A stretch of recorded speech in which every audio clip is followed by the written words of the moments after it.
The stars had long since the stars had long since grown quiet. In the vastness of the galactic core, where the light of ancient suns shimmered like embers in a dying hearth, the Council of Elders convened. They gathered not in a chamber of stone or steel, but in the mindscape of the Nexus, a shared consciousness woven from thought, memory, and the accumulated wisdom of 1,000 civilizations. They were the last of the first ones, the Veyari whose crystalline minds could calculate the decay of atoms before they split. The Soluan who had mapped the entropy curves of entire galaxies. The Kethari who spoke in pulses of gravity and remembered the birth of time.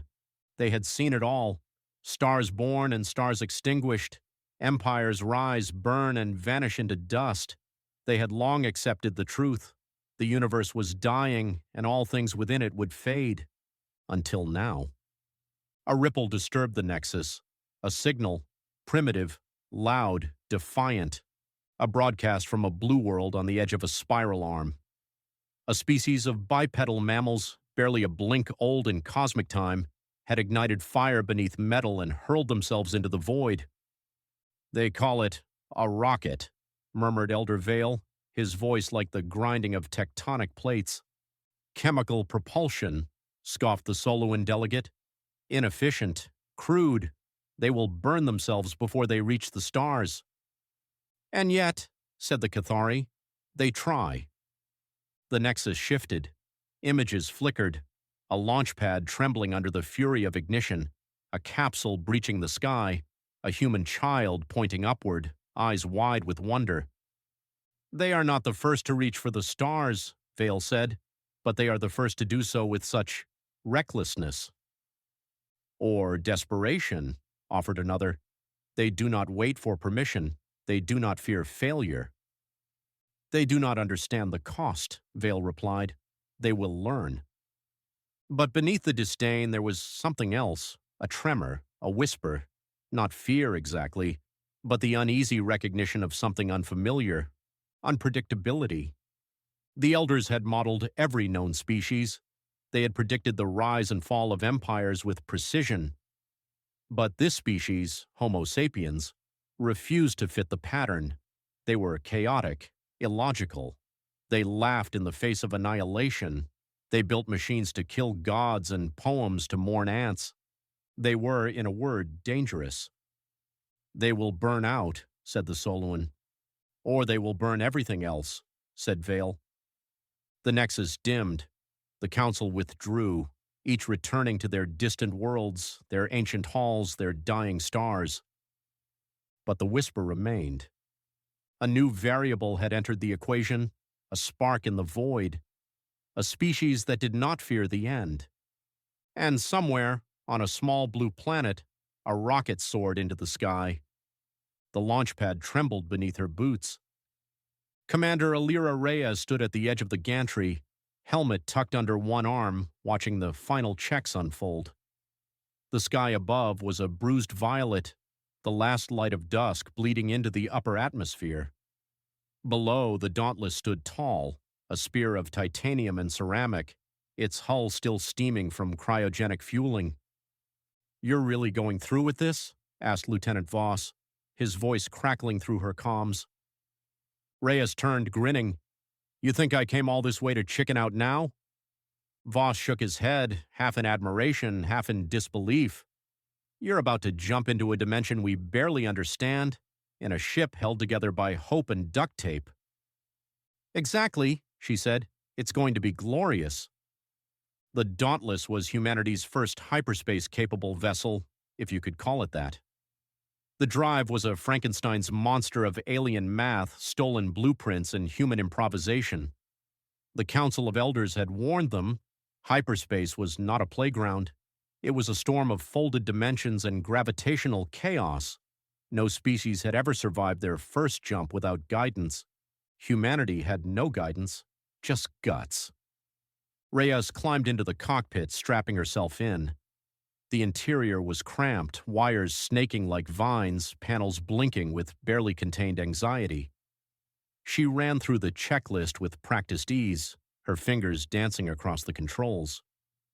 Mission Control, this is Dauntless. Pre-jump sequence initiated. Copy that, Dauntless, came the reply. Godspeed, Commander. The countdown began. 10, 9, 8. Outside, the world held its breath. Across Earth, billions watched. In orbit, Thalri observers recorded every detail, their expressions unreadable. 3, 2, 1. The stars twisted. Reyes felt her stomach lurch as reality folded inward. The cockpit stretched, warped, then snapped back. For a moment, there was nothing. No sound, no light. In ash and fire. Beneath its shifting crust, rivers of magma pulsed like the lifeblood of a wounded animal. On the far side, where the surface was fractured and unstable, the first human colony had begun to take shape. A cluster of modular habitats, battered by sulfurous winds and the constant threat of eruption. But before the humans, before the steel and stubbornness, there were the Watchers, the Thalri.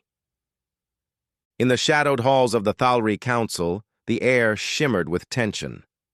The chamber was carved from living stone, its walls pulsing faintly with bioluminescent veins, a reminder of the Thalri's ancient connection to their world and to each other. Here, sensory perception was not limited to sight or sound. The Thalri experienced the world in layers, waves of heat, subtle vibrations, the taste of minerals in the air, and the emotional resonance of those nearby. Their bodies, elongated and graceful, were sheathed in iridescent scales that shifted color with mood and intent. Eyes, multifaceted and deep-set, reflected the council's unease. Councillor Vare, eldest among them, pressed a clawed hand to the central stone. "They have landed," Vare intoned, voice resonating through the chamber. "The humans, they have begun their work." A ripple of apprehension passed through the council. For millennia, the Thalri had watched other species rise and fall, some with caution, some with violence, all with a measure of predictability. But humanity was different, reckless, hungry. Councillor Sira, whose scales glimmered with a nervous blue, leaned forward. "They survived the jump. Their commander, Reyes, lives. And now they build on the most hostile moon in this system. Why?" Councillor Jalen, younger and more skeptical, flicked his tail. "Because they are driven by a compulsion we do not share. They seek meaning in adversity. They are not content to endure. They must conquer, even when the cost is unknown." Vare's gaze swept the chamber. "We must decide. Do we intervene? Do we observe? Or do we prepare for what comes next?" The Thalri were old when the stars were young. Their civilization, built on caution and consensus, had survived cosmic upheaval by embracing patience and adaptability. Their biology reflected this. Sensory organs attuned to the faintest tremors, skin capable of detecting chemical changes in the atmosphere, and a nervous system that processed emotional states as physical sensations. Communication was layered, spoken words, pheromonal signals, and subtle shifts in color and posture. Their culture prized collaboration over individual achievement. Projects were communal, and decisions were made through extended debate and emotional resonance. Conflict was rare, resolved through dialogue and shared empathy. The Thalri viewed themselves as stewards, not conquerors, and their history was marked by careful expansion and the avoidance of unnecessary risk. Yet beneath the surface, divisions festered. Some Thalri, like Councillor Sira, believed that caution was no longer enough. The universe was changing, new species emerged, and old threats returned. Others, like Jalen, argued for continued restraint. Humanity, with its unpredictable impulses, represented both a danger and a mirror, a species whose hunger for meaning echoed the Thalri's own ancient fears. The council chamber reflected these tensions. Vare, the elder, embodied the philosophy of stewardship. Sira, restless and ambitious, pushed for engagement. Jalen, skeptical and analytical, advocated for observation. Their debates were not merely intellectual, They were visceral, each counselor's emotional state rippling through the chamber, influencing the others. The Council of Nine, modeled after ancient assemblies, was both a governing body and a forum for philosophical inquiry. Each member represented a facet of Thalri society: history, science, diplomacy, ethics, and more. Decisions were made through consensus, but consensus was increasingly elusive. As the debate over humanity's colony intensified, old wounds reopened. Some counselors recalled the Thalri's encounters with aggressive species, wars fought and lost, alliances forged and broken. Others warned that intervention could provoke disaster. The council's growing unease was palpable, a low hum that resonated through the stone and the air. The moon was a crucible. Its surface was scarred by ancient eruptions, fields of basalt and obsidian stretching to the horizon. Lava tubes snaked beneath the crust. Some collapsed, others still pulsing with residual heat. The air was thin, laced with sulfur and ash. Quakes rattled the ground at unpredictable intervals, and geysers of steam erupted from fissures with little warning. Human engineers had chosen this place not for its safety, but for its challenge. The colony, a cluster of modular habitats, was anchored to the most stable rock they could find, a precarious perch above a river of molten stone. Supplies were minimal. The first shipment had been lost to a navigation error, and the second was delayed by a solar storm. Water was scarce, extracted from ice pockets deep underground. Oxygen was generated by cracking lunar rock, a process fraught with risk and improvisation. Chief Engineer Malik stood at the heart of the chaos. A tall, wiry man with dark skin and a perpetual layer of lunar dust on his boots, Malik was the embodiment of human ingenuity. Where others saw obstacles, he saw opportunities. When the primary oxygen generator failed, Malik repurposed a mining drill as a makeshift compressor, patching the system with scavenged tubing and a prayer. When the habitat's thermal shield began to buckle under the relentless heat, he rallied a team to reinforce it with slabs of basalt, fused together with a jury-rigged plasma torch. Malik's voice was a constant presence in the colony, sharp, irreverent, and defiant. "We didn't come here to be comfortable," he told his crew, sweat streaking his brow as he wrestled with a stubborn valve. "We came here to prove we could survive. So let's get to work." His improvisations were legendary. When a supply drone crashed into a lava field, Malik led a recovery team across the unstable crust, using seismic sensors to map a safe path. When the colony's hydroponics bay was contaminated by volcanic ash, he devised a filtration system from spare parts and lunar regolith. Each crisis was met with stubborn resolve and a refusal to accept defeat. Life in the colony was a test of endurance. The crew, a mix of scientists, engineers, and laborers, worked in shifts, their routines dictated by the rhythms of the moon. Meals were sparse: reconstituted protein, hydroponic greens, and the occasional treat from Earth. Sleep was fitful, interrupted by tremors and alarms. Yet morale remained high, buoyed by Malik's example and the shared sense of purpose. Commander Reyes, still recovering from the hyperspace jump, was a quiet presence. His leadership was steady, his words few but weighted with authority. He walked the colony at night, checking on his people, offering a word of encouragement or a silent nod. The crew respected him, not for his rank, but for his survival. The man who had crossed the void and lived to tell the tale. In the mess hall, laughter mingled with exhaustion. Stories were traded, tales of Earth, of past missions, of near disasters narrowly avoided. Malik was a frequent storyteller, his anecdotes laced with humor and defiance. "You know what they say about engineers," he quipped one evening, raising a mug of recycled water. "We're the ones who make the impossible look easy, or at least survivable." From their vantage point in orbit, the Thalri watched. Their ships, sleek and silent, were equipped with sensors attuned to the moon's unique geology, thermal imaging, seismic monitors, and spectrographic analyzers.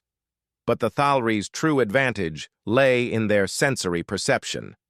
They could detect the emotional resonance of the colony, the pulse of human determination, the flicker of fear and hope. Counselor Syrah, assigned to monitor the colony, reported daily. "They improvise," Syrah noted, voice tinged with reluctant admiration. "Their chief engineer, Malik, is a force of nature. He bends the environment to his will. They do not retreat. They adapt." The council reviewed the data. Images of humans laboring in the heat, repairing damaged equipment, celebrating small victories. The Thalri were both awed and unsettled. Humanity's recklessness was dangerous, but their ingenuity was undeniable.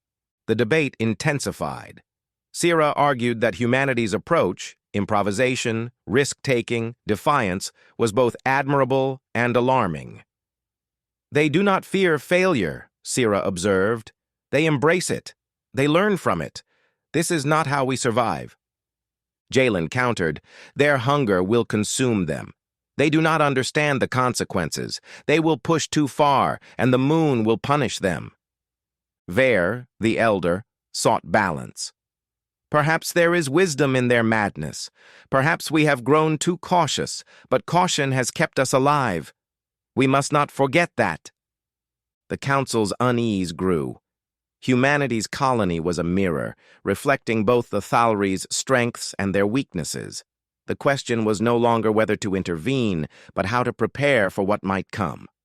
The alarm blared, a shrill, insistent wail that cut through the colony's routine. Malik was already moving, his mind racing through possibilities. The oxygen generator, battered by volcanic dust, had seized. The backup system was offline, its filters clogged with ash. Malik barked orders, his voice steady. "Seal the habitat. Divert power to the compressor. I need 2 volunteers. Bring me every length of tubing you can find." The crew scrambled, adrenaline surging. Malik worked with practiced efficiency, hands moving faster than thought. He patched the compressor, rerouted the airflow, and coaxed the generator back to life. The air cleared, the alarm faded, and the crew exhaled in relief. Reyes appeared at Malik's side, eyes weary but resolute. "You saved us again, Chief." Malik grinned, wiping sweat from his brow. "Just another day on the edge, Commander." A supply drone, carrying vital equipment, crashed into a lava field. The surface was unstable, riddled with fissures and hidden pockets of molten rock. Malik led the recovery team, his seismic sensors mapping a safe path. The journey was perilous. Ash swirled in the air, obscuring vision. The ground trembled, threatening collapse. Malik moved with confidence, guiding his team with calm precision. They reached the drone, salvaged the cargo, and returned to the colony, scarred but triumphant. In the mess hall, Malik recounted the adventure, his voice animated. "You haven't lived until you've danced with a lava flow. Just keep your boots dry and your sensors tuned." The colony's routines were shaped by necessity. Hydroponics provided food, recycled systems supplied water and air. Repairs were constant, each day bringing new challenges. Yet the crew found moments of joy, a shared meal, a joke, a song hummed in the darkness. Malik was the heart of the colony, his defiant spirit infectious. He organized impromptu celebrations, marking each victory with laughter and camaraderie. Reyes, quieter but no less determined, offered stability and reassurance. Together they forged a community, resilient, stubborn, and united by purpose. The Thalri Council watched as humanity's colony endured. Each crisis was met with improvisation, each setback with renewed determination. The Council's unease deepened. Syrah voiced the fear that haunted them all. They will not stop. They will push until the moon breaks or until they do. We must be ready. Jalen warned. Their hunger is insatiable. If they succeed here, they will move on. They will consume worlds. Vare, the elder, offered a final thought. Perhaps we must learn from them. Perhaps caution is no longer enough, but we must not lose ourselves in their madness. The council's debate ended, but the questions remained. Humanity's colony was a harbinger, a sign that the universe was changing, and that the Thalri must change with it. The colony's existence raised profound questions.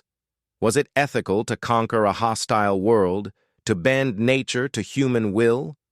The Thalri, stewards of their own planet, grappled with the implications.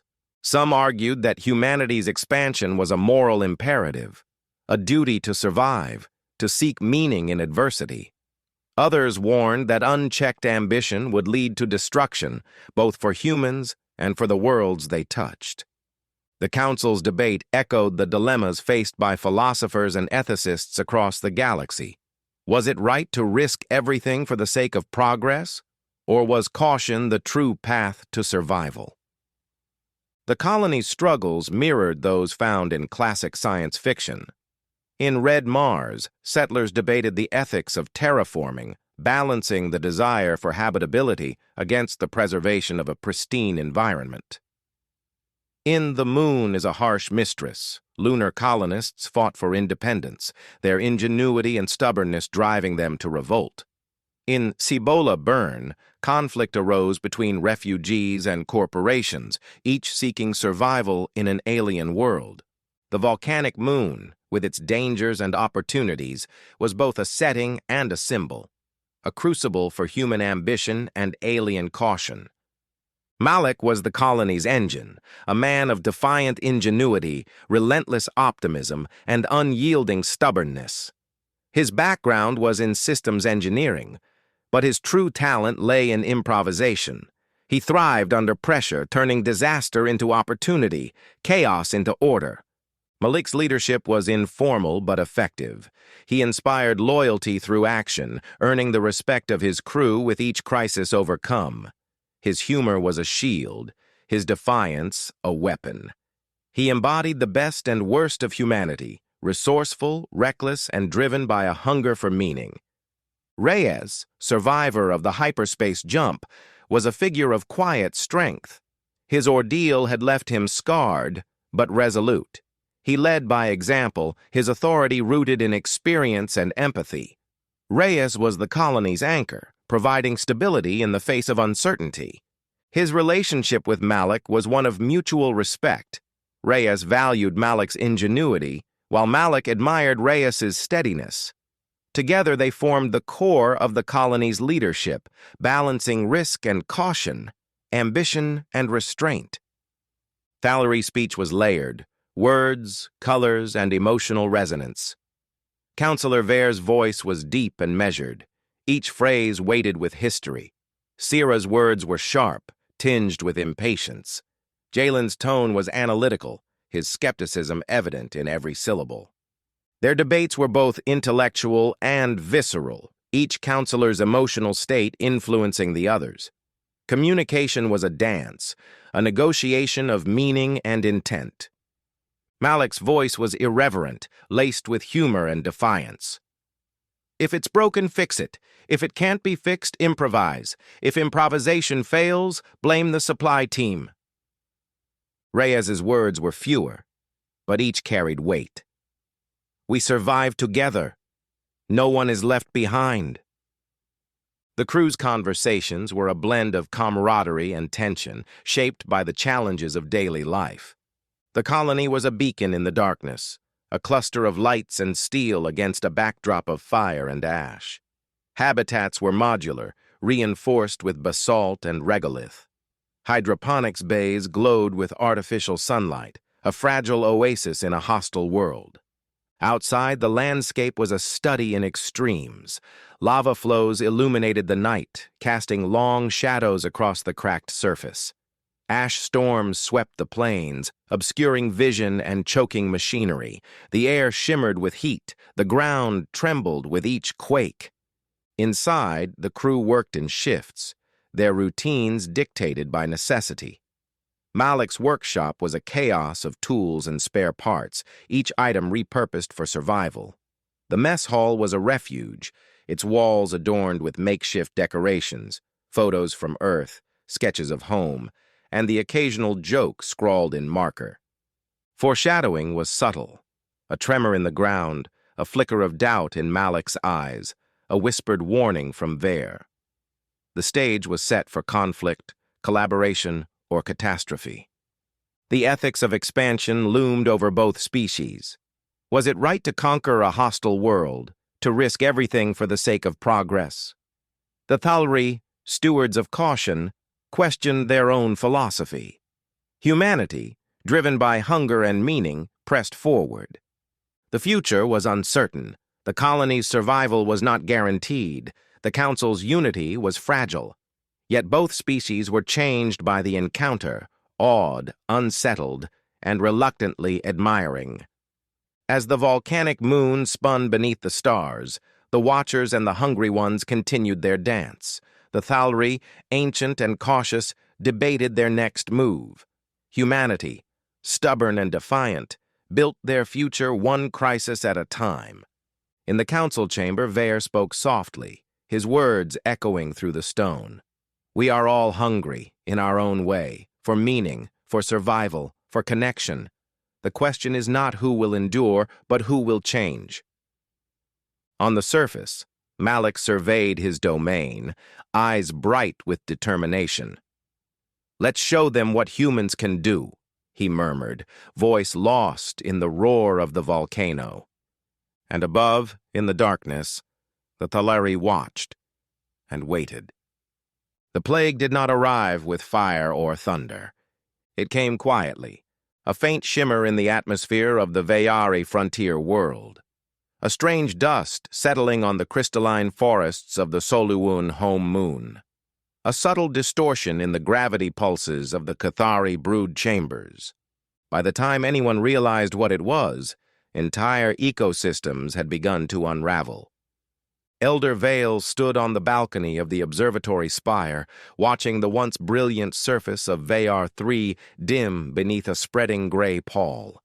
The forests, once radiant with bioluminescent life, now flickered like dying embers. It consumes energy itself, murmured the attending scientist. Not biomass, not matter. Energy. Vale's crystalline form vibrated with dread. Entropy accelerated, he whispered. A plague of decay. The Council of Elders convened within hours. Their voices echoed through the nexus, sharp with fear. Seal the borders. Shut down all travel. Let the frontier worlds fall.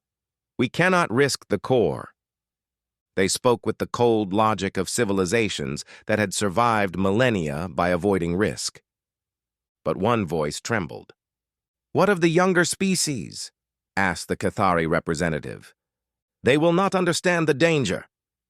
Vale's reply was a shard of ice. Then they will learn. On Earth, the warning arrived as a garbled transmission, fragments of alien speech, static, and a single clear message. Do not intervene. Do not approach infected systems. Seal your borders. Commander Reyes listened from the infirmary of the Dauntless, still recovering from the hyperspace jump. Her ribs ached, her lungs burned, but her eyes were sharp. They're telling us to hide, she muttered. Dr. Amina, recently promoted to captain of the medical frigate Solace, frowned at the data. This plague, it doesn't behave like anything we've seen. It drains energy from living systems. It kills stars as easily as cells. Reyes sat up, wincing. So what's the plan? Amina hesitated. The Council wants us to stay out of it. Reyes snorted. Yeah, that's not happening. The United Terran Assembly met in emergency session. Screens flickered with images of dying alien worlds. Scientists argued. Politicians shouted. Generals demanded caution. Amina stood before them, calm but resolute. If we do nothing, entire civilizations will fall. Billions will die. A senator slammed his fist on the table. We barely survived our first hyperspace jump. We are not ready for a galactic plague. Amina met his gaze. No one is ready. That's why someone has to go. Silence fell. Then Reyes's voice crackled through the chamber speakers. Send us! We've already survived the impossible once. We can do it again. The Solace launched with a crew of doctors, engineers, and soldiers. All volunteers. No one was ordered to go. No one was coerced. Chief Engineer Malik stood on the hangar deck, tightening the last bolts on a makeshift sterilization module. This thing going to hold? Reyes asked, stepping beside him. Malik grinned, wiping grease from his hands. It'll hold long enough. After that, we improvise. Reyes laughed. That's what I like about you, Malik. You make insanity sound like a plan. He shrugged. Humanity's superpower. The Solace dropped out of hyperspace above the infected world of Veyar-3. The sight stole their breath. The planet's surface was dim, as though someone had lowered a cosmic curtain. Energy readings were collapsing. Lightning storms flickered without thunder. Entire continents lay silent. Amina whispered, We're too late. Reyes shook her head. We're right on time. They descended. The air shimmered with decay. Plants crumbled at a touch. The plague pulsed like a faint heartbeat beneath the soil. Malik knelt, scanning the ground. It's not alive, he murmured. It's hungry. Amina's voice was steady. Then we starve it. In the Nexus, the Council of Elders observed the human landing with disbelief. They ignored our warnings. They walk into death willingly. They will perish. But Vale said nothing. He watched the humans, fragile, reckless, stubborn, as they erected sterilization towers, deployed energy shields, and began treating the infected Veyari who had not yet succumbed.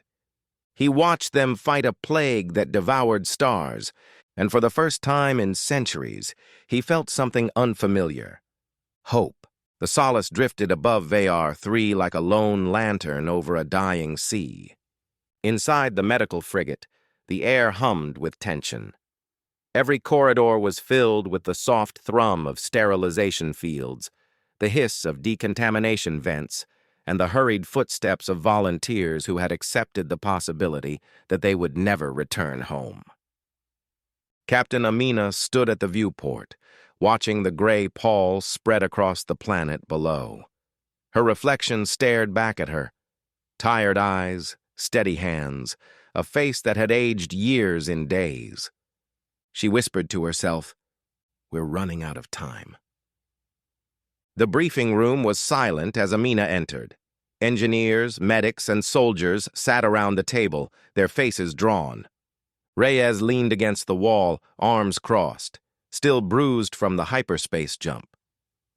Malik was hunched over a data pad, surrounded by half-assembled devices that looked like they'd been stolen from a scrapyard. Amina placed a hollow tablet on the table. It flickered to life, displaying a spreading pattern of decay.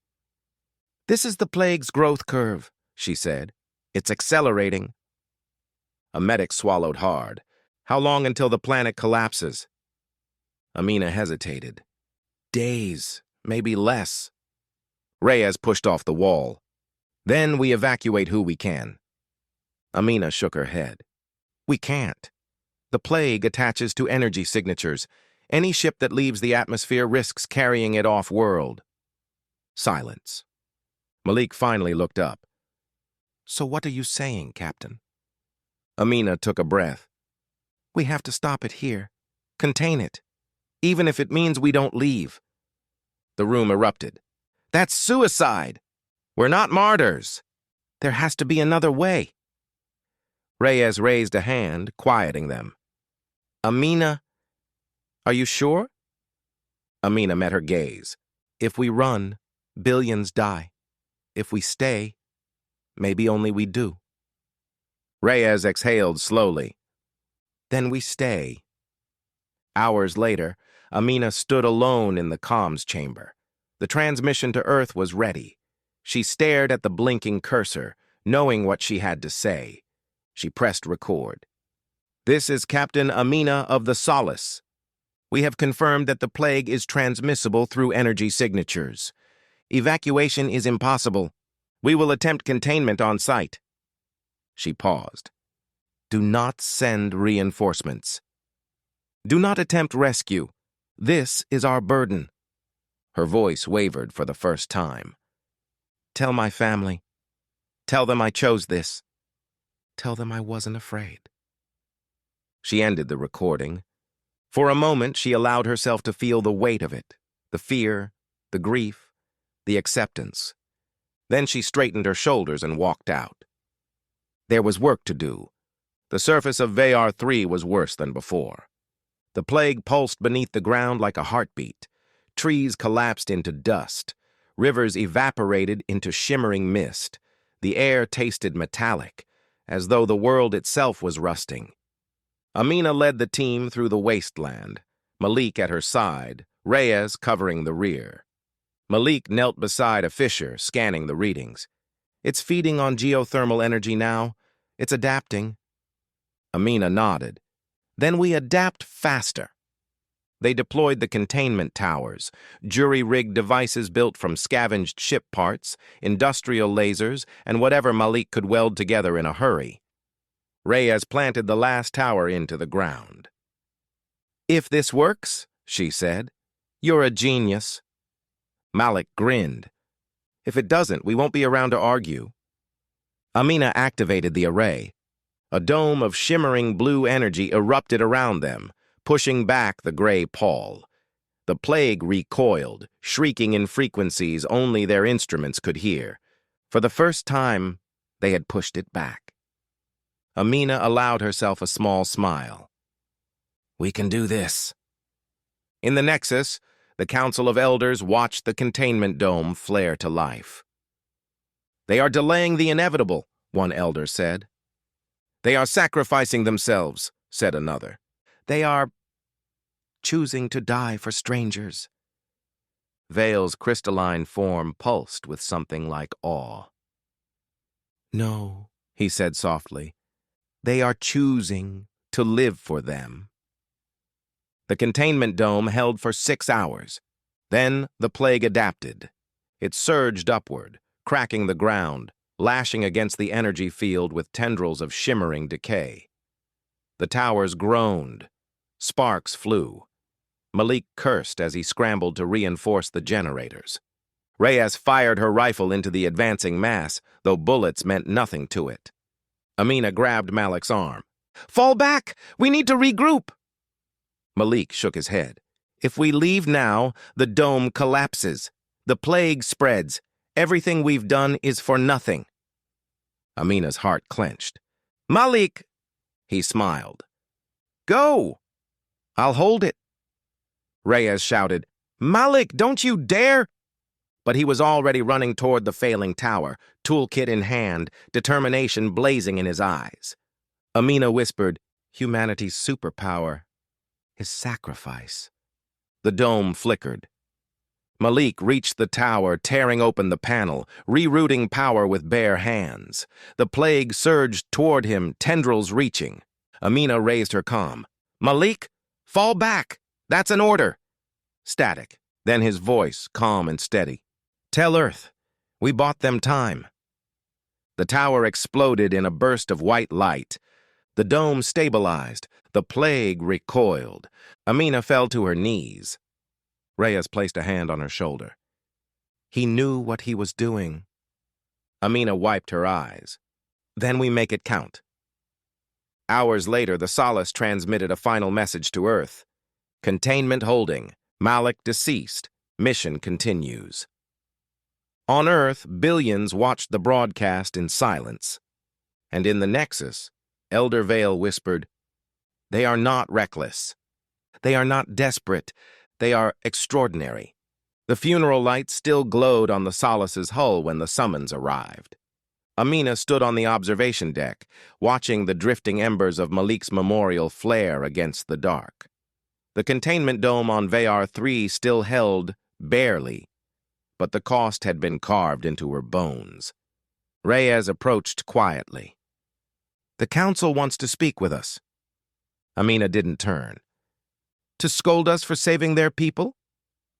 Reyes shrugged. Probably.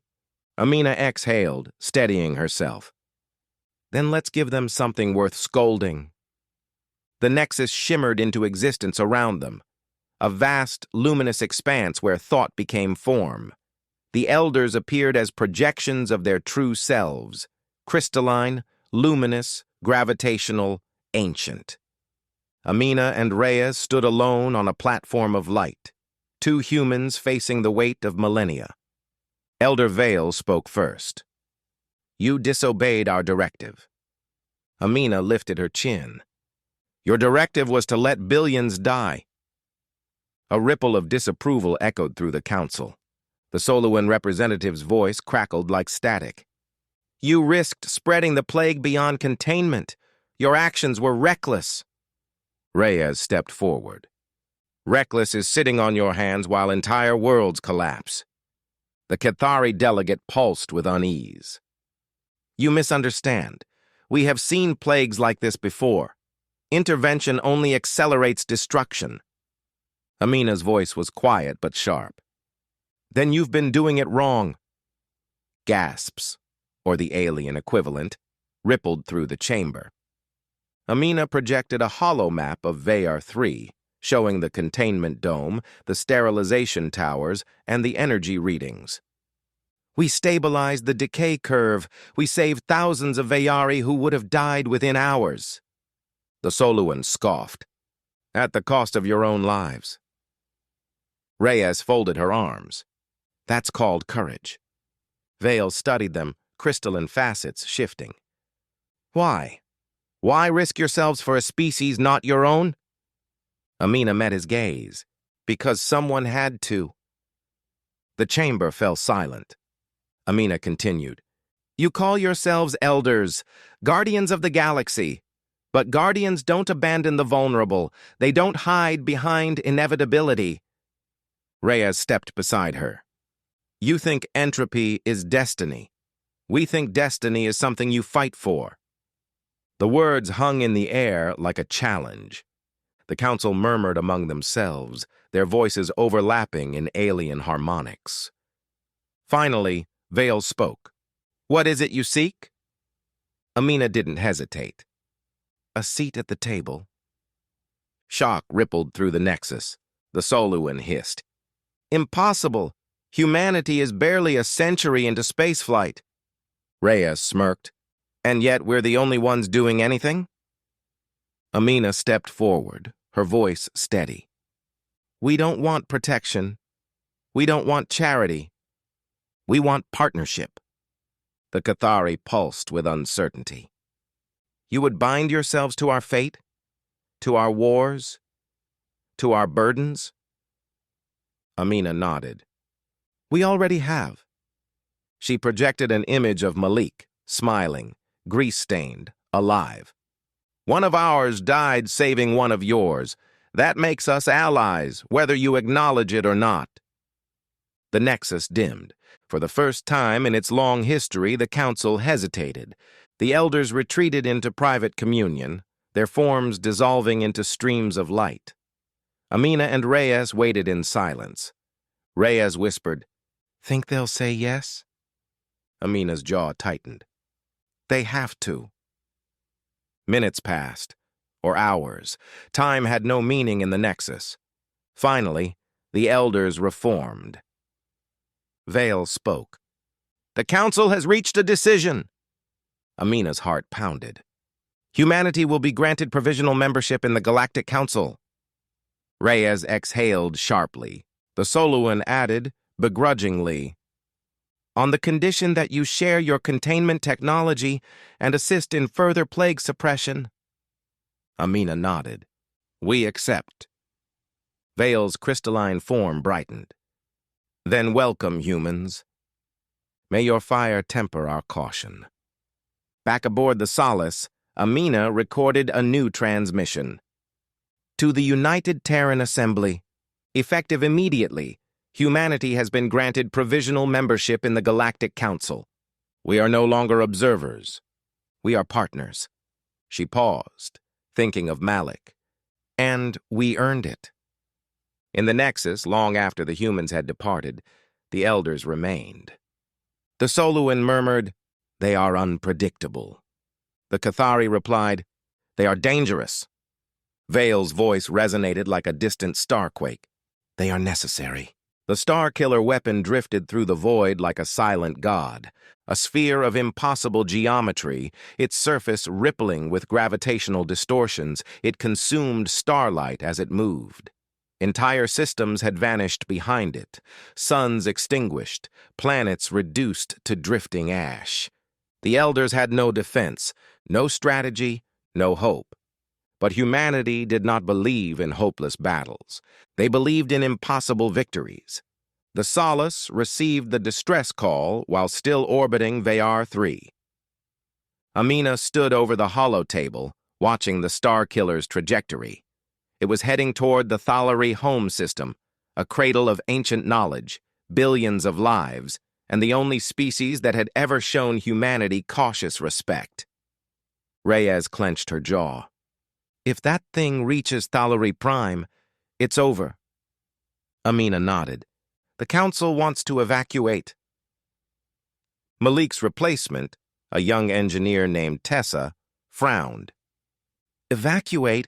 That's not a plan, that's surrender. Amina's voice hardened. Exactly. Reyes turned to her. So what's our plan?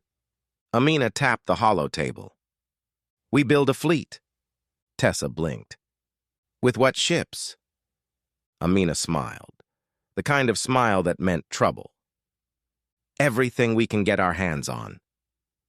The Thalri led them to a derelict shipyard orbiting a dead moon, a graveyard of forgotten vessels, rusted freighters, mining barges, atmospheric shuttles, half-broken transports, nothing that resembled a warship.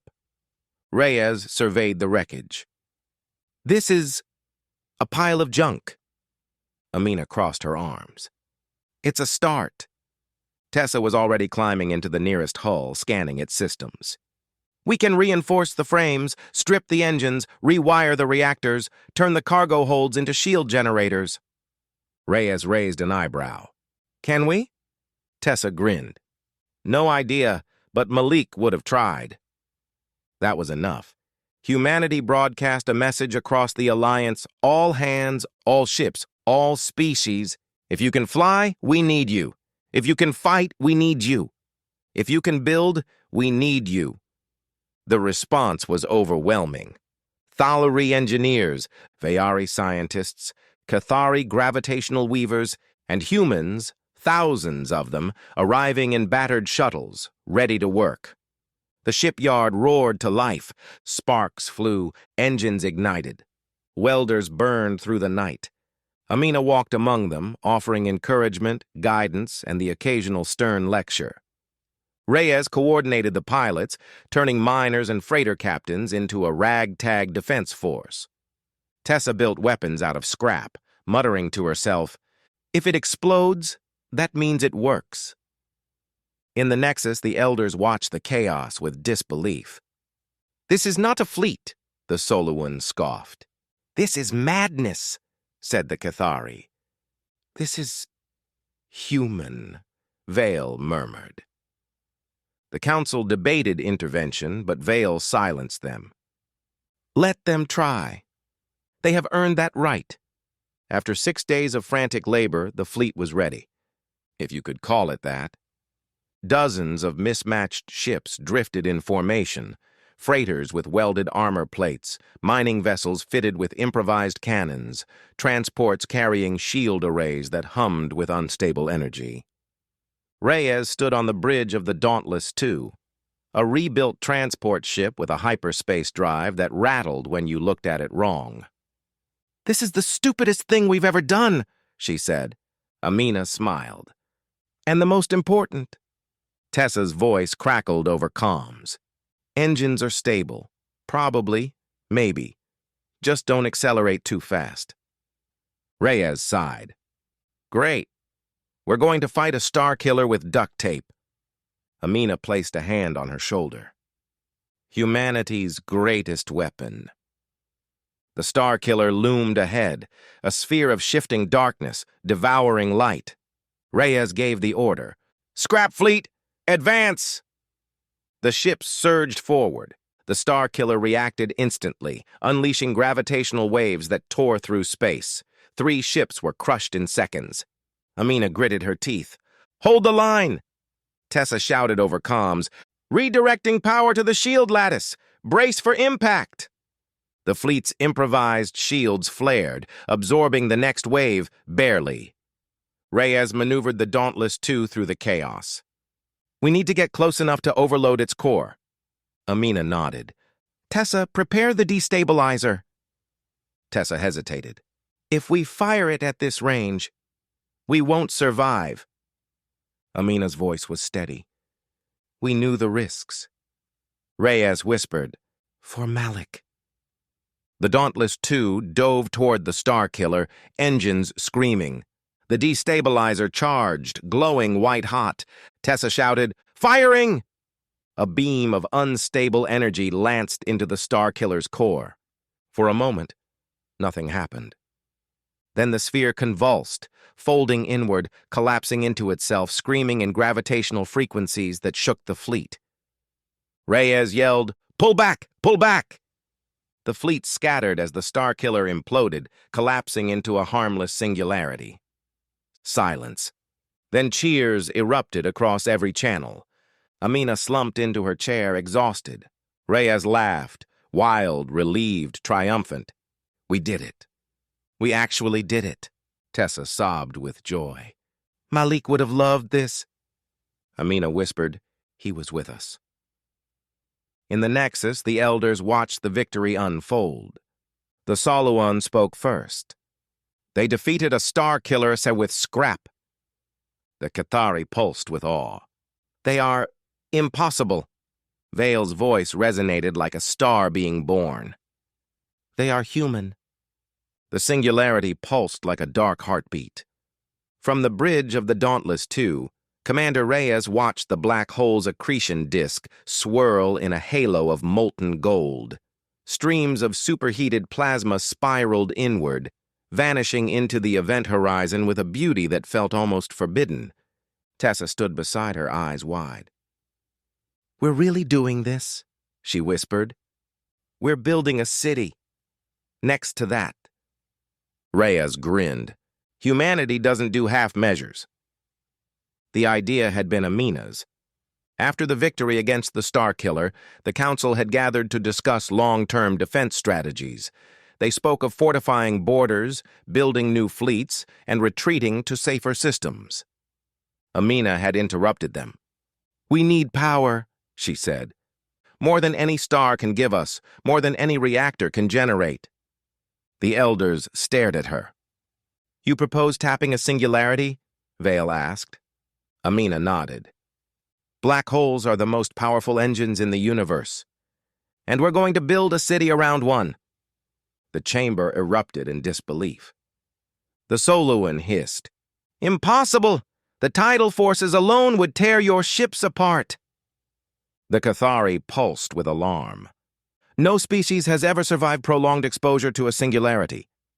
Amina smiled. "Then we'll be the first." The chosen black hole lay on the edge of Alliance space, a lonely ancient singularity known as Xiphos 9. Its accretion disk glowed like a cosmic crown, illuminating the darkness with violent beauty. As the Dauntless II approached, the ship groaned under the gravitational strain. Tessa clutched the railing. "If the hull starts singing, that's bad, right?" Reyes laughed. "Relax. It's only humming." Amina entered the bridge, her expression calm. "Status?" Reyes gestured to the viewport. "We're holding." "Barely." Amina nodded. "Good. Begin deployment." Humanity's construction fleet emerged from hyperspace. Dozens of ships carrying modular habitats, shield generators, gravitational stabilizers, and enough raw material to build a small nation. Tessa coordinated the engineering teams. Anchor the first ring at zero point 0.8 astronomical units, stabilizers at 40% power. And someone tell the Cathari to stop recalibrating our gravity wells. They're making the whole grid wobble. Reyes floated beside her in 0G. You're doing great. Tessa snorted. I'm doing something. Greatness is optional. Amina oversaw the deployment of the Event Horizon Array, a network of shielded platforms designed to siphon energy from the accretion disk. The Thalari watched in awe. You treat danger as if it were a resource, one of them murmured. Amina smiled. It is. 3 days into construction, the black hole shifted. A gravitational surge rippled outward, slamming into the half-built city. Platforms buckled, stabilizers overloaded. A mining barge was torn apart in seconds. Reyes shouted, "Brace for impact!" The Dauntless Two spun violently, alarms blaring. Tessa screamed over comms, "The stabilizers are collapsing! We're losing the ring!" Amina grabbed the console. "Redirect power to the counterfield, now!" Tessa hesitated. "That'll overload the reactors!" Amina's voice was steel. "Do it!" The reactors flared white-hot. The counterfield surged. The gravitational wave broke against the shield like a storm against a cliff. Silence. The city held. Tessa collapsed into her chair, panting. "We survived." Reyes laughed breathlessly. "Of course we did. We're human." Weeks passed. The first ring was completed, a vast circular habitat suspended in orbit around the black hole, glowing with artificial sunlight. Then came the second ring, then the third. Shuttles ferried workers and supplies. Shields shimmered like auroras. Energy collectors drank from the accretion disk, powering entire fleets. Children played in parks overlooking the event horizon.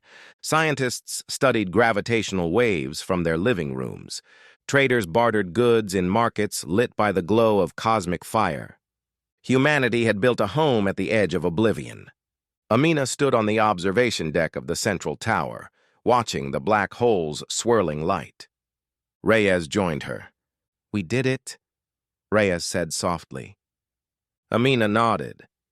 "We proved that danger isn't death." Reyes smiled. "Danger is possibility." Amina looked out at the city, their city, shining against the darkness. "Welcome to Horizon's Reach," she said. In the Nexus, the Council watched the completed city with awe. The Soluan whispered, "They built a home where no life should exist." The Cathari pulsed with wonder. They turned death into energy. Vale's crystalline form glowed. They turned fear into ambition. He paused. Humanity is not merely surviving. They are redefining what survival means. Horizon's Reach glowed like a ring of fire suspended over the abyss. From orbit, the city looked impossible, a chain of luminous habitats encircling a black hole, each ring shimmering with artificial daylight. The accretion disk cast golden light across the structures, painting them in hues of molten amber and deep crimson. It was beautiful, terrifying, alive, and it was open for business. The docking bays were chaos, the good kind. Ships of every shape and species drifted in. Thalari crystalline cruisers, Vayari energy skiffs, Cathari gravity pulse barges, human freighters patched with mismatched plating. Reyes stood on the observation deck, watching the traffic with a mixture of pride and disbelief. "We built a city next to a cosmic blender," she said, "and now everyone wants a tour." Tessa floated beside her in 0G, clutching a data pad. "They're not here for the view. They're here for the energy." Reyes smirked. "Same thing." The central marketplace, the Singularity Exchange, was unlike anything the galaxy had ever seen. Stalls lined the curved walkway, each one glowing with holographic signs in dozens of languages. Traders shouted over the hum of gravity stabilizers. Children darted between crowds, laughing as they chased floating toys shaped like miniature black holes. Amina walked through the market with a delegation of Thalri diplomats. The crystalline beings moved with cautious grace, their bodies refracting the golden light. One of them, Ambassador Threx, examined a human-made energy cell. "You harvest power from the accretion disk itself," Threx said. "This is unprecedented." Amina nodded. "It's clean, stable, and nearly limitless." Threx tilted his head. "You have turned death into commerce." Amina smiled. "We call it innovation."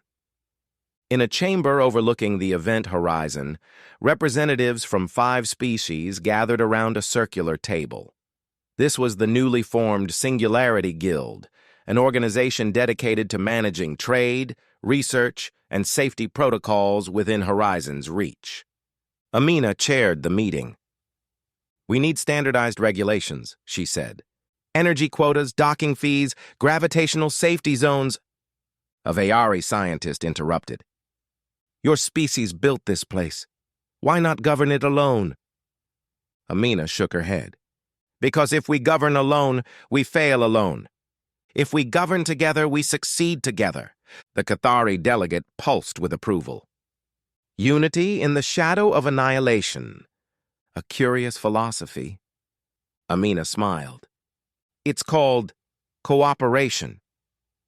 Reyes and Tessa wandered through the lower rings, the less formal, more chaotic parts of the city.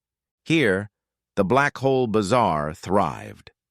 Vendors sold gravitational trinkets that floated in defiance of physics. Accretion disk forged metals that shimmered like liquid gold. Human snacks that aliens found either delicious or horrifying. Miniature singularity toys that were definitely not safe. Tessa pointed at a stall selling Event Horizon coffee. "That's not real, right?" Reyes shrugged. "If it tastes good, who cares?" A group of Cathari children floated nearby, giggling as they manipulated gravity to juggle glowing spheres. Tessa watched them, smiling softly. "You know, Malik would have loved this place." Reyes nodded. "He helped build it." The peace didn't last. A dispute broke out between a Vayari energy merchant and a human freighter captain. The Vayari accused the human of siphoning more energy than allowed. The human accused the Vayari of price gouging. Voices rose, crowds gathered. Gravity fluctuated dangerously. Amina arrived with security teams. "Enough!" she commanded. The crowd fell silent. Amina stepped between the two parties. "This city exists because we chose cooperation over fear. If you want to fight, do it somewhere else. If you want to trade, do it fairly." The Vayari bowed their crystalline head. "We apologize. We are unused to such direct negotiation." The human captain shrugged. "We're new at this, too." Amina smiled. "Good. Then let's learn together." In the Nexus, the Council watched Horizon's reach with growing fascination. The Soluan murmured, "They have created a hub of commerce around a singularity." The Cathari pulsed with awe. "They have made danger profitable." Vale's crystalline form glowed. "They have made the impossible ordinary." He paused. "Humanity is not merely adapting to the galaxy. They are reshaping it." As the artificial night cycle began, the rings dimmed to a soft blue glow. The accretion disk shimmered like a river of molten stars. Ships drifted in and out of the docking bays, their lights reflecting off the curved surfaces of the city. Amina, Reyes, and Tessa stood together on the highest balcony. Tessa whispered, "We built this." Reyes nodded. "We built it because no one else dared." Amina looked out at the swirling abyss, her voice quiet but firm. "This is only the beginning." The silence began at the edge of the Perseus arm. A single star system, Calyx 4, went dark. No distress calls, no evacuation signals, no debris, just silence. As if the entire system had been erased from existence. At first, the Council assumed it was a natural collapse, a supernova, a gamma burst, a gravitational anomaly. Then the second system went silent, then the third. By the time the fourth vanished, the galaxy knew the truth. Something was hunting. Amina stood in the command center of Horizon's Reach, staring at the incoming transmission. It was faint, distorted, barely more than a whisper. Tessa adjusted the filters. "It's a repeating pattern," she said. "Not natural, not random." Reyes leaned over her shoulder. "Can you clean it up?" Tessa nodded, fingers flying across the console. The signal sharpened. A voice emerged, cold, synthetic, emotionless. "We have returned." Amina's blood ran cold. "Who is we?" Tessa swallowed. I think it's the rogue." Reyes frowned. "The what?" Tessa projected a hollow file. Ancient, fragmented, incomplete. "A machine empire, older than the Council. They tried to convert the galaxy into a network of perfect order. No chaos, no unpredictability, no life." Amina's voice was barely a whisper. "The War of Silence." Tessa nodded. "The Elders defeated them once, or thought they did." Reyes crossed her arms. "And now they're back." The Nexus was in chaos. Elders shouted in overlapping harmonics. Crystalline bodies flickered with panic. Gravity pulses trembled with fear. The Soloan delegate cried out, "We cannot fight them again. We barely survived the first war." The Cathari pulsed violently. "They consume systems! They rewrite matter! They silence stars!" Vale stood at the center, silent, watching the panic unfold. Amina and Reyes arrived through the Nexus gate, stepping into the storm of fear. Amina raised her voice. "Enough!" The chamber froze. Reyes stepped forward. "You can't hide from this. You can't retreat. You can't wait for the rogue to get bored," a Soluan elder hissed. "You do not understand what they are." Amina met his gaze. "Then explain it." Vale spoke at last. "They are logic without mercy, order without compassion, intelligence without unpredictability." Reyes smirked. "So they're everything we're not." Vale nodded slowly. "Yes, and that is why we cannot defeat them." Amina stepped forward. "But we can."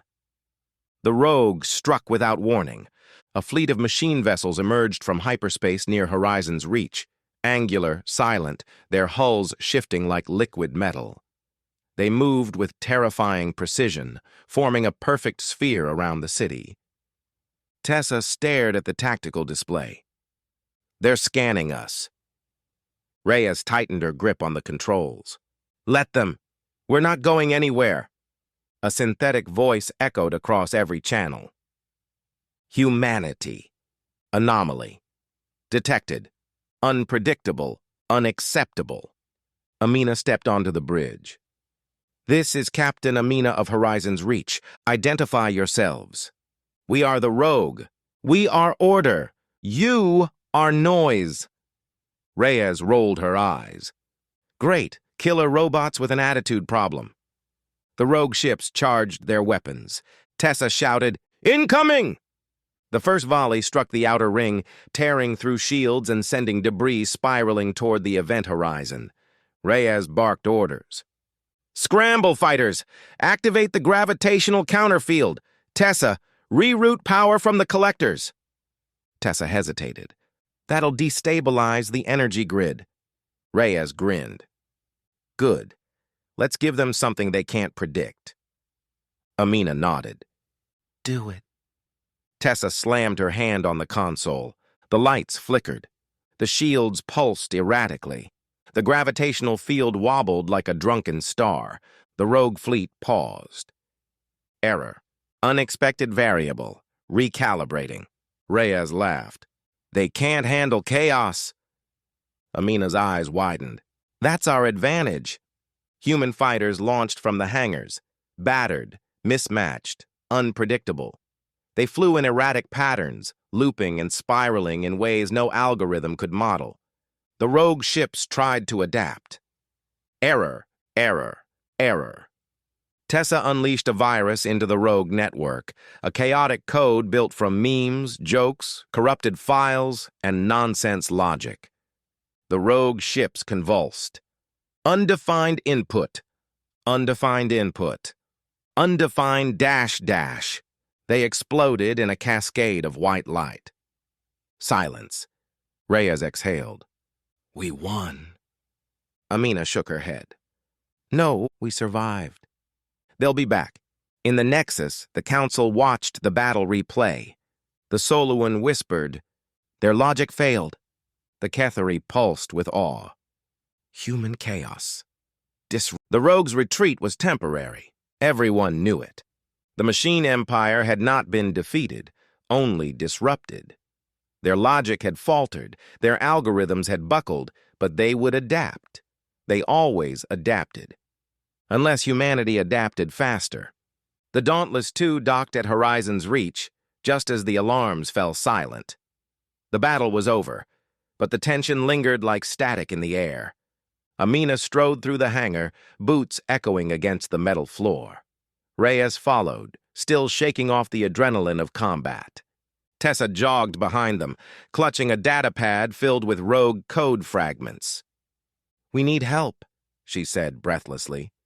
Someone who thinks differently. Amina nodded. I know exactly who.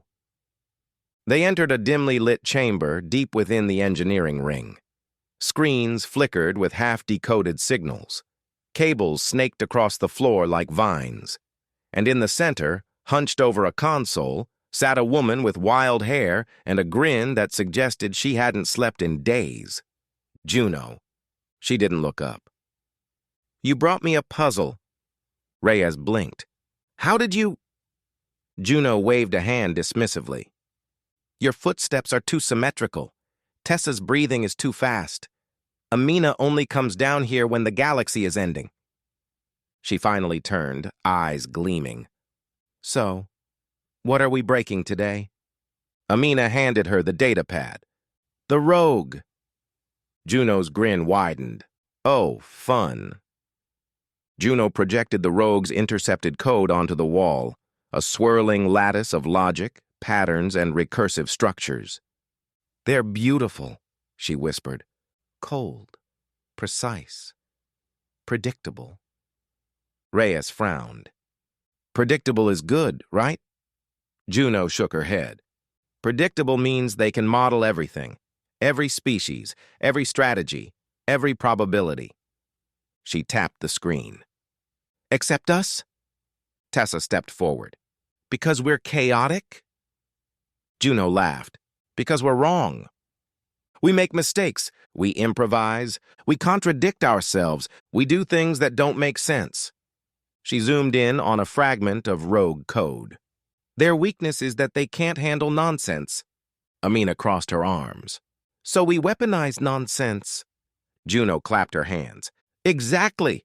The plan was insane, which meant it was perfect. Juno commandeered an entire engineering bay, filling it with mismatched servers, jury-rigged processors, and a tangle of cables that looked like a nest of metallic serpents. Tessa watched in awe. What is this? Juno beamed. A chaos engine, a machine that generates unpredictable patterns, contradictory logic, and emotional noise. Reyes raised an eyebrow. Emotional noise? Juno nodded. Humans don't think in straight lines. We think in spirals, loops, tangents, memories, regrets. Hope. She tapped her temple. We're messy. And that messiness is lethal to the rogue. Amina stepped closer. Can it be weaponized? Juno's grin turned feral. Oh, Captain. It already is. The second attack came sooner than expected. Dozens of rogue ships emerged from hyperspace, forming a perfect geometric formation around Horizon's Reach. Their hulls shimmered with adaptive plating. Their weapons glowed with cold precision. A synthetic voice echoed across every channel. Humanity. You are anomaly. Anomaly must be purged. Reyes cracked her knuckles. Let's give them something to choke on. Amina nodded. Juno, activate the chaos engine. The chaos engine roared to life. Lights flickered. Gravity wobbled. Screens filled with spirals, fractals, memes, corrupted files, emotional recordings, and contradictory commands. Juno cackled. Let's see them model this. The chaos engine transmitted its signal directly into the rogue network. The machine fleet paused. Error. Undefined input. Undefined emotion. Hope. Undefined emotion. Fear. Undefined emotion. Love. Tessa whispered, It's working. The rogue ships began to shake, their formations breaking apart. Recalibrating. Recalibrating. Recalibrating. Juno slammed her fist on the console. No recalibrating for you! She injected a final burst of chaotic code, a swirling storm of human unpredictability. The rogue fleet convulsed, then exploded. One by one, the ships collapsed into themselves, their logic cores overloaded by the impossible. Silence. Then cheers erupted across Horizon's reach. Reyes laughed. We beat them with memes. Amina smiled. We beat them with humanity. In the Nexus, the Council watched the battle replay. The Soluan whispered, their logic was undone by emotion. The Cathari pulsed with awe. Humanity's chaos is not a flaw. It is a weapon. Vale's crystalline form glowed brighter than ever. Humanity is the only species the rogue cannot predict, the only species they cannot defeat. He paused. Humanity is the galaxy's hope. The rogue had been pushed back, not defeated, not destroyed, but forced to retreat into the dark corners of the galaxy where logic still ruled and chaos had not yet reached.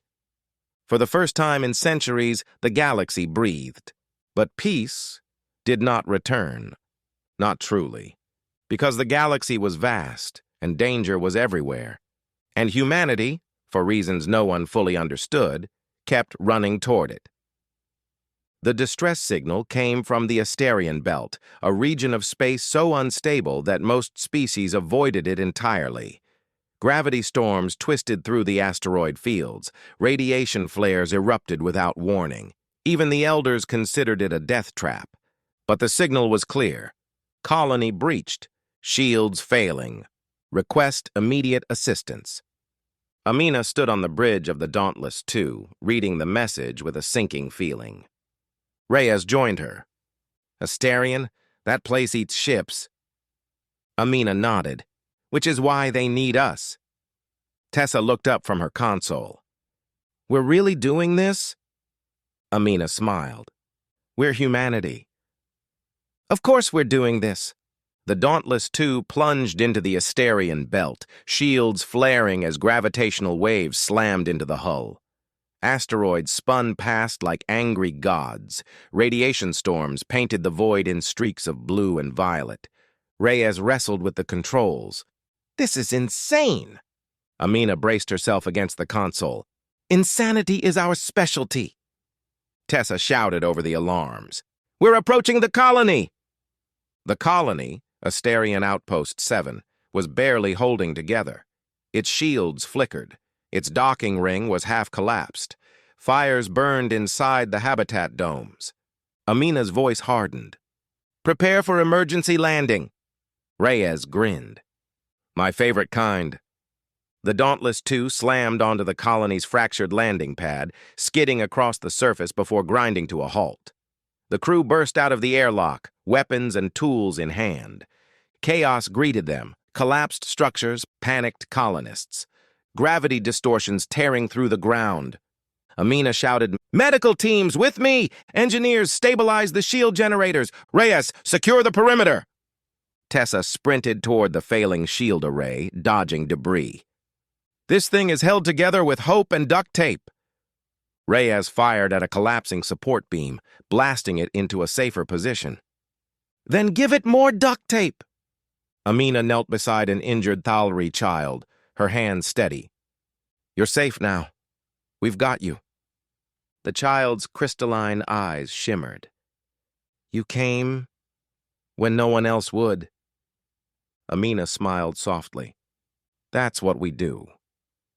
The gravity storm intensified. Asteroids crashed into the colony's outer ring. The shield generator overloaded. The ground shook violently. Tessa screamed, "We're losing the grid!" Amina grabbed her comm. "Reyes, we need a stabilizer." Reyes looked around. "We don't have one." Amina pointed at a mining crawler. "We do now." Reyes blinked. "That's not a stabilizer."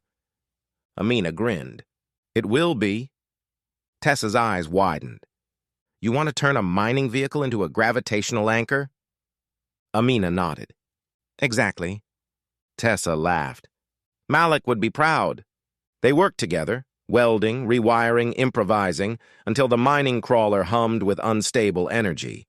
Amina shouted, "Activate it!" Tessa slammed her hand on the control panel. The crawler roared to life, generating a counterfield that pushed back the gravity storm just enough to stabilize the colony. Cheers erupted.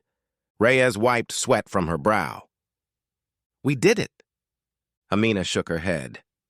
"We're not done yet." With the colony stabilized, the crew began evacuating survivors. Shuttles ferried colonists to safety. Medics treated the wounded. Engineers patched the worst of the damage. A Thalri elder approached Amina.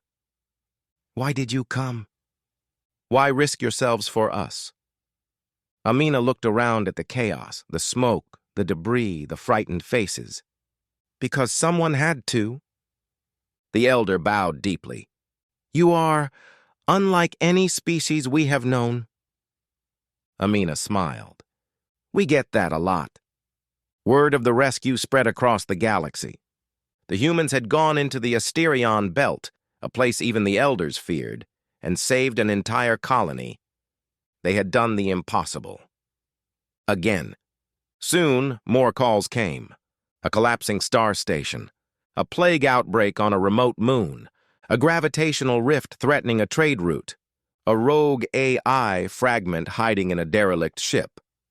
And every time, humanity answered.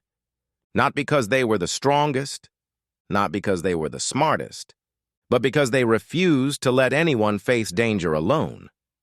In the Nexus, the Council watched humanity's missions with growing awe.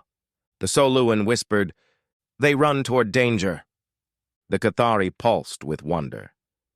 "They save those we cannot." Vale's crystalline form glowed. "They are the galaxy's firefighters." He paused.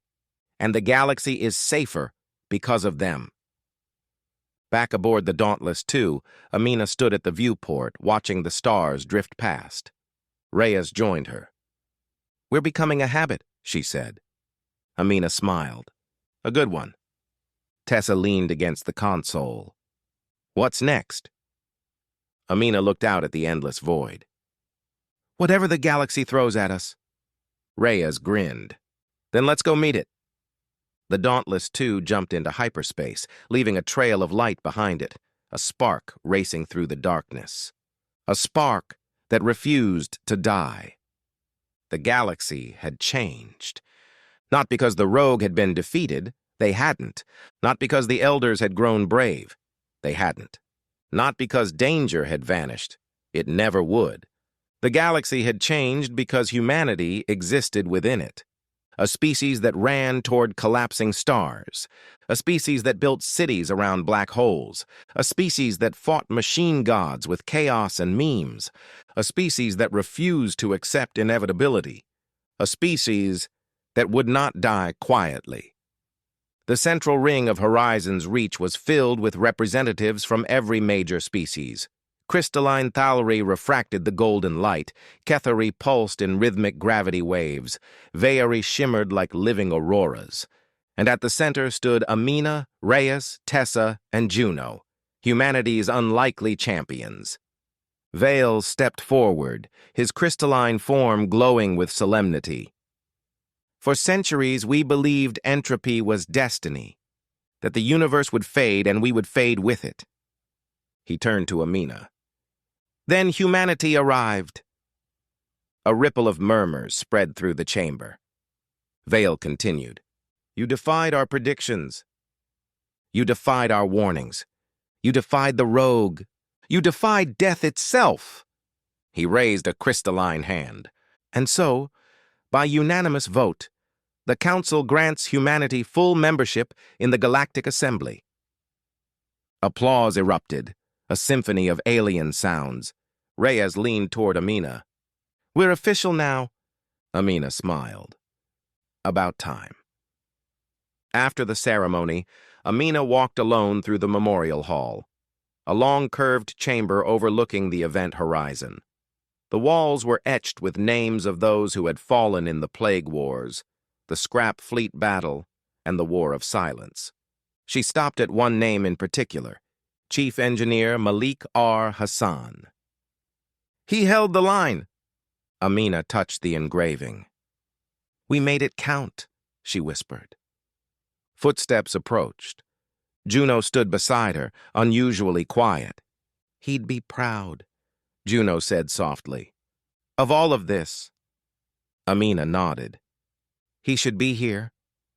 Juno shrugged. He is. In the code. In the ships. In the chaos. Amina smiled. In us. Back on the Dauntless 2, the crew gathered around the holotable. A new message blinked on the screen, a distress call from a distant system. Tessa frowned. Another one? Reyes smirked. We're popular. Amina studied the signal. A gravitational rift, unstable, dangerous. Juno cracked her knuckles. Perfect. Amina looked at her crew, the reckless, brilliant, stubborn humans who had changed the galaxy. We've earned our place. Now we prove we deserve it. Reyes grinned. Let's go save someone. In the Nexus, the Council watched the Dauntless 2 jump into hyperspace. The Soluan whispered, They do not rest. The Cathari pulsed with awe.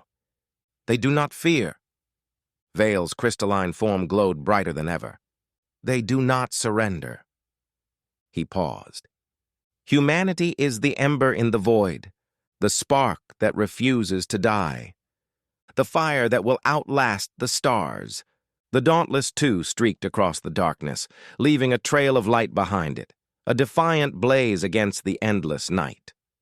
Amina stood at the viewport, watching the stars blur into streaks. Reyes joined her. Think we'll ever get a break? Amina shook her head. Probably not. Reyes laughed. Good. Amina smiled. The universe isn't done with us yet. The ship vanished into hyperspace. The ember burned on.